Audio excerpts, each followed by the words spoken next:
Today I'm going to be talking about Fallen Empires in Stellaris. Fallen Empires in this game are very unique. I like them a lot. I like their ship designs, I like their history, their attitudes, and whatnot. I think they're a very cool addition to the game, and they have been since the start, even though they worked a little differently back then. Today I'm going to talk about why all of these empires, as cool as they look, are actually really pathetic, both technologically, morally, and in various other ways. And them awakening doesn't really help them that much either. They still remain the same thing, even if their leadership gets kicked into higher gear. They're still bad, and I'm going to tell you why they are bad. The first ones we're going to be starting with, or I'm going to be starting with, are the Gestalt Empires, because, to be honest, they are the only ones that aren't morally corrupt, because, well, they are a Gestalt Empire. They don't have morals, at least not the same way we do. They are pathetic in a very different way. They are more like just technologically and structurally collapsed. The shattered fragments are a little bit more shattered than the ancient caretakers, but they're not doing so hot either. Like, they're all just a big mess. The ancient caretakers are like a malfunctioning machine with their central processing unit blown to bits, and the shattered fragments are, well, shattered fragments. They are 3 fragments that were part of one consciousness. They do come together eventually, causing some very fun problems or situations in the game, but either way, they have fallen from grace significantly. They are not good, their technology has stalled, their systems don't work properly, and the ancient caretakers can just be corrupted by the contingency. Like, they're not doing well. But they're not doing well in a very different way than the biological Fallen Empires, which is where I want to focus my attention the most, because in my opinion, they are the more interesting ones, because they actually, like, have ideas and shit. The first ones I'm going to be discussing, and they're the least degenerate in my opinion, the Enigmatic Observers. Now, the Enigmatic Observers are considered by most people the least bad, I suppose, because they have an ethic, which is good, or at least most people consider it to be good, which is fanatic xenophile. However, I'd argue that they are not good, ethically speaking, because their xenophilia just isn't built the same as the regular xenophilia you use in other empires.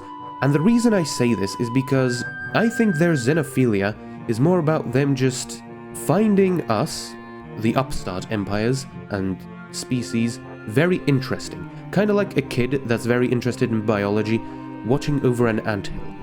Not really in that they view them as equals, and you can see that in that they don't grant full citizenship to other species that come into their borders. Like, when they awaken and they take a bunch of territory and there's a bunch of species that are in their borders, they don't get full citizenship. They are residents, which, you know, lends credence to the idea that they are really, well, observers. They kind of see us as lower, but they're very fascinated by us, which is a very different kind of xenophilia. Still though, they are the least fallen from grace compared to all the others, I'd say. They're still technologically stagnant, and their leadership is lethargic and whatnot, of course, but still, morally, I think they're still there. They are the least degraded of them all. Moving on to the Keepers of Knowledge, who are also not as bad as the other 2 that I'm going to be discussing. The Keepers of Knowledge, though, are also same way, lethargic governments, stagnant technology, but they also have like an actual thing going on. The homeworld is an ecumenopolis, they have the archives, the most powerful science-based building in the entire game. There's also just a cool concept. And also they treat other species a similar way that the Enigmatic Observers do with residents and whatnot. They just don't have the same fascination with them, I suppose. Both the Enigmatic Observers and the Keepers of Knowledge interact with other empires. The Enigmatic Observers are, I'd say, the least bad of them all, because their only requests are, could you please stop genociding people, or could you please stop this other guy from genociding people? You know, I think it's kind of good. The Keepers of Knowledge, though, are douchebags. They will request stuff from you, they will demand you hand over your scientist, they will be kind of mad at you if you research dangerous technologies, although I do not know if that's a current game mechanic or if that's an old game mechanic that they removed, because I haven't seen it a lot, but I have seen it happen, so it does exist. They're kind of assholes. Still though, assholes they may be, the Keepers of Knowledge, and the Enigmatic Observers too, can become the Guardians of the Galaxy. If a crisis is happening, they are like, oh shit is happening, we need to fix this. which the next guys on my list do not, despite the word Guardians being in their name. If a crisis is going on, they don't give a shit. I'm talking about the Holy Guardians, the second coolest Fallen Empire building background of them all, I think.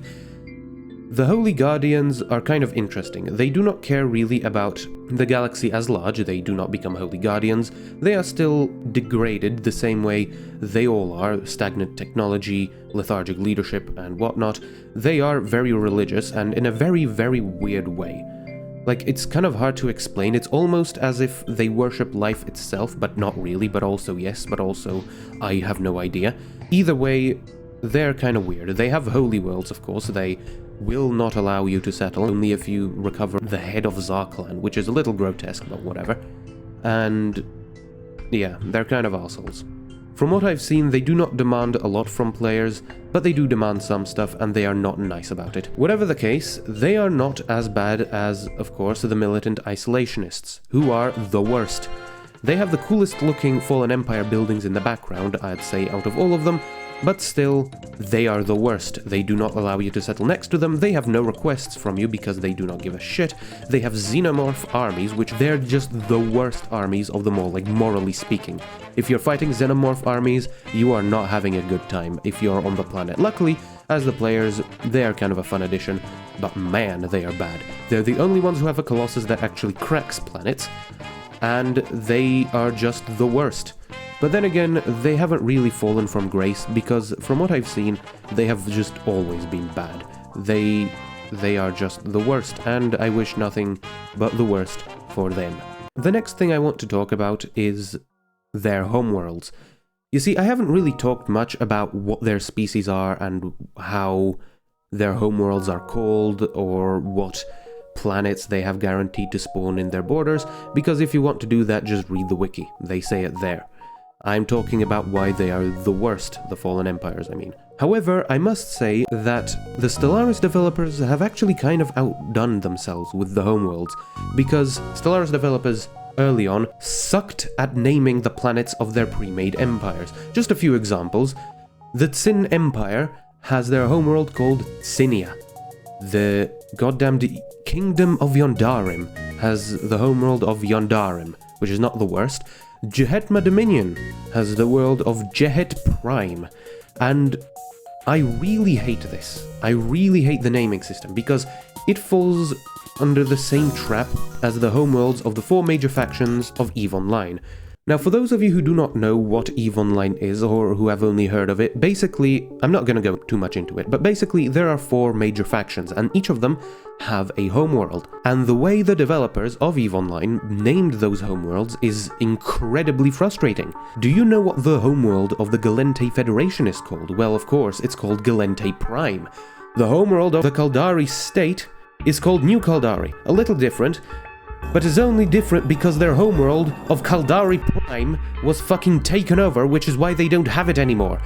And the homeworld of the Amar Empire is Athra, which finally, an original name, except it's not, because then they renamed it into Amar Prime, because they just hate me. They hate...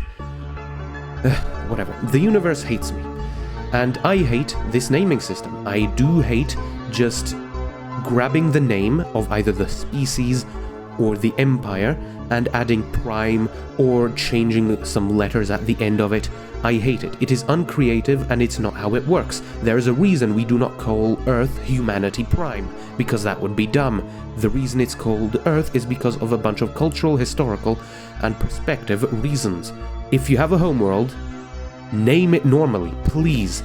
And the homeworlds of the Fallen Empires are really cool, and they really fit. The Gestalt Empires have boringly named homeworlds, sure, but it fits them because they are Gestalt Empires. They would think like that. But then again, the Enigmatic Observers have Cradle. The nearby planets are brother, mother, sky father, and sister. Very creative and has a family-like theme, which is very nice. The Holy Guardians have Celestial Throne, which fits very well. The Keepers of Knowledge have the Font of Knowledge, which kinda sounds like it was named like that after the fact, like after they've established themselves, but still, it fits, it's great. And of course, the Militant Isolationists have the Core, and the boundary as their moon, which they inhabit. And it's very cool. So yeah, that's the only thing they haven't fallen from grace from. What? That's the only thing they haven't, that is the only thing the Fallen Empires haven't completely failed at, is their homeworld names. Those are very cool. Anyways, this long spiel over, I hate this naming system. Get it away from me, please. Lastly, I want to talk about something that the Stellaris developers did in the latest updates that completely fucked over the Fallen Empires.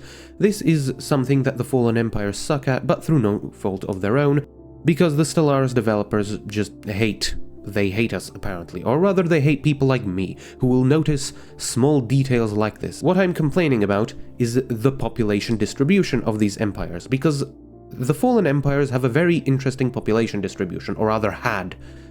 Before 4.0, the way their populations worked is they had their primary species, which were mostly hedonists who did nothing but produce unity. Then they had their politicians and their enforcers. That was it. All of their other jobs that were provided via the Fallen Empire buildings, metallurgists, artisans, the worker jobs, and they were completed by either slaves, lobotomized slaves, from the Militant Isolationists. The Keepers of Knowledge and the Enigmatic Observers have synthetics to do their jobs for them, and the only ones who actually work precursor jobs that produce stuff that isn't Unity are the Holy Guardians. They're the only ones who actually work, which is kind of interesting. They have very cool names for their precursor jobs too, like Acolyte of the Hyperspanner, or Sky Cardinal, or Acolyte of the Plow. Very cool and very fitting. Or rather, it was, because the Stellaris developers have screwed us over, because right now, this population distribution that I just mentioned doesn't fucking work.